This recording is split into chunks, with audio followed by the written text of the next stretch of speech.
Hey, what's up guys? This is Anthony from Anthony's Customs, and for this video we are looking at the Mezco MKX KOTAL KAHN figure. He's kind of cool looking. I hate the character design personally, just the blue skin and everything just bugs me, but I'm not going to let that sway my judgment. It's still a really fantastic figure, especially for the price point. They did a really nice job. You can see the sculpt work is all over the place. I mean, they just filled everything with sculpt work. So cool. And then the paintwork matches the sculpt work nicely, especially the gold on that metal. The face has really nice details in the eyes and the nose.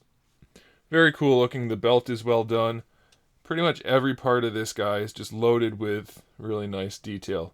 Very cool looking figure. So he stands roughly... Where's my ruler? He stands roughly 17 centimeters, which makes him just about 6 3/4 inches, so he's pretty tall. And he only has a few accessories because of the size of the figure and of the accessories. So you can see he has the two relaxed hands there, style pose hands. Then we have two gripping hands, which are right here.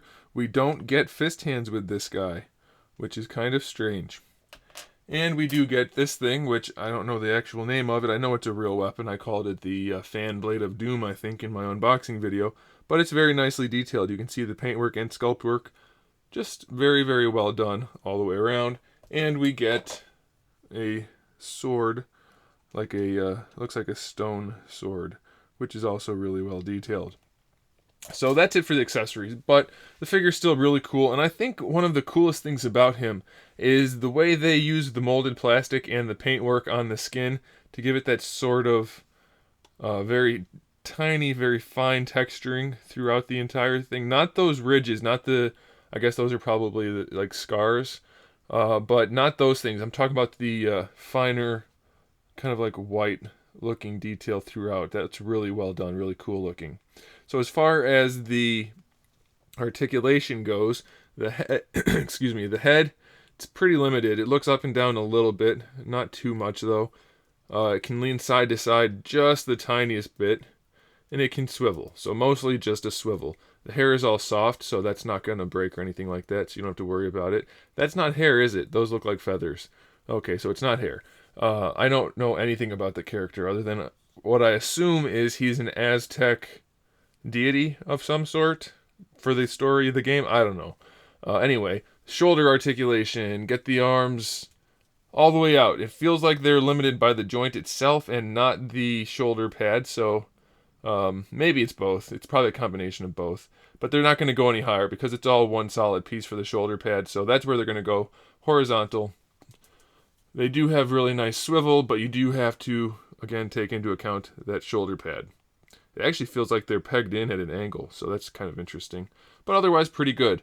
The elbow hinge gives you 90 degrees, so that's pretty nice. And you get your bicep swivel out of that. Also, the wrists have a hinge and a swivel, so you can put the hands however you need to. Shouldn't have any trouble. No torso articulation other than the ball peg at the waist, which isn't, it's not too bad. It gives him a decent amount of range, so that's pretty cool. Also, for those of you that are interested in the anatomy, there's his belly button. It is on there. In fact, I don't have that Batman figure out. That Batman figure I reviewed, well, depending on when you see this and when I upload this, the Batman, the DC Collectibles Icons Batman figure had his belly button up at that set of abdominal muscles, which is not right. This is where it belongs. So way to go, Mezco. You know your anatomy. DC Collectibles people, what the heck. Okay, back to the topic at hand. We have a soft loincloth skirt thingy, so hopefully it doesn't impede the articulation too much. We're going to find out right now because I haven't really looked yet. Let's see. So you can get the leg up a little bit, not a whole lot. It's not really the skirt though, it's mostly just the thickness of the leg and the design of the joint. So it's not bad, but it's not great. You can get the leg out to the side pretty far, and you have your thigh swivel in there, so you can probably work it around to get the leg to where you need it to go. For the knee, you get 90 degrees almost, so that's pretty good, and you get the swivel in there. And for the ankle, we just have a ball peg, which has pretty decent range. It's not great, but it'll probably get the job done. So again, he's a really nicely sculpted, nicely painted figure.